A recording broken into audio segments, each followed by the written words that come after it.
पूजा पंडा सेवायत ज्योतिरंजन पत्री। देखो महाप्रभुଙ୍କର स्नान ଯାତ୍ରାର ଅତ୍ୟଧିକ ସ୍ନାନ ହେତୁ ମହାପ୍ରଭୁ 15 ଦିନ ଦୀର୍ଘ ଅନ୍ନ ଅବସର ବା ଅଣସରରେ ଥିଲେ, ଜ୍ୱରରେ ପୀଡ଼ିତ ଥିଲେ। କାହିଁକି ନା ମହାପ୍ରଭୁଙ୍କର ଏକ ମାନବ ଲୀଳାର ଏକ ଦିଗ୍ଦର୍ଶନ, ଯେହେତୁ ଏକ ଦିଗ୍ଦର୍ଶନର ଗୋଟିଏ ଉଦାହରଣ ଆଜି पवित्र नेत्र उत्सव बा नव यौवन दर्शन। जेहेतु दीर्घ 15 दिन पर भक्त भगवान आज एकाठी होती, जेहेतु भक्त आज गोटे मन पुरे भगवान को अति पाखर दर्शन करेतु पवित्र नेत्र उत्सव नव यौवन दर्शन आज स्वतंत्र नीतिक्रांति रही। नीतिक्रांतिर संपूर्ण भाव तो महाप्रभु को जानते प्रत्युषर महाप्रभु को द्वार उन्मुक्त करा नेत्र बा चक्षुदान पूजा पंडा और राजपुरोहितों द्वारा कार्यक्रम सराइला। परे महाप्रभुଙ୍କର जयमंगल आरती पर नीति स्नान न्यास होम प्रतिष्ठा एवं बल्लभ मंगलार्पण आदि नानादि जो गुरुत्वपूर्ण नीति कार्य थिला आज संपन्न करा जायछि। जेहेतु महाप्रभुଙ୍କର सकाळ धूप मध्य संपन्न हो जायछि।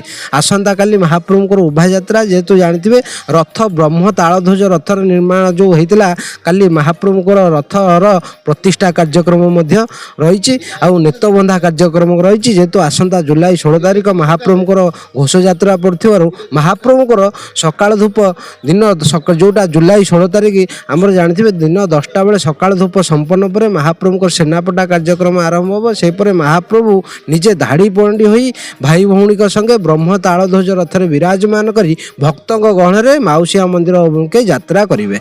प्रसन्न परिडा भक्त जने आज हूँ महाप्रभु श्री सिद्ध बलदेवजींकर पवित्र नेत्रोत्सव बा आमे जहाँ नवयौवन दर्शन बोली कही था। रौद्र तापर मुक्ति पाइबापी से स्नान करथिले एवं स्नान पर जेमती मानवीय लीला मनीष बहुत गरम रे आमे तो गाधई पड़ू ठंडा पानी रे आमको जर हुए आ ठीक महाप्रभुंकर सेमती मानवीय लीला आ मानवीय लीला रे तांकर स्नान पूर्णिमा पर जर होईछि आ 15 दिन पर आज से सुस्थ होइछन्ति। महाप्रभु सुस्थ होइछन्ति एवं भक्त माननकु दर्शन देउछन्ति। नव यौवन दर्शन जहाँ को आम 15 दिन सर घरे रहिला परे नव यौवन दर्शन करि थाउ।